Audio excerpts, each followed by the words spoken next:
नमस्कार मित्रांनो. तर पूर्वमोसमी पावसाची शक्यता सांगितलेली आहे आणि ते बघा आभाळ अगदी पूर्ण काळकीट झालेलं आहे. संध्याकाळपर्यंत किंवा एका तासाभरामध्ये सुद्धा येऊ शकते. बरेच लोक म्हणतात घरी असल्यावर काय काम असते तुम्हाला. हे बघा इथं आपण आंब्याची झाडं पण लावलेली आहेत. आता बघा वारं सुटलं आहे आणि ही केळीची झाडं आपली मोडण्याची शक्यता आहे. म्हणून आत्ताच्याला आधार देऊन घेतला. केळी कशी आहे बघा, जबरदस्त अगदी. ऑलरेडी एक मोडलेलं आहे, ते पण दाखवतोच तुम्हाला.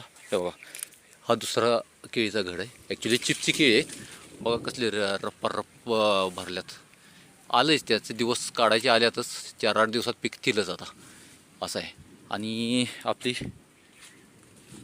आंब्याची झाडं पण बघा कशी पाऊस येणार म्हणल्यावर डोलायला लागलेत. त्यांना पण आनंद झाला आहे, त्यांना पण वातावरणातला बदल समजलेलाच आहे. हो का, इथं एक केळीचा घड पडला आहे, त्याला अजून काढायला वेळच नाही. आणि इथं बघा ह्या पपया एवढ्या अशा पिकलेल्या आहेत, त्यांना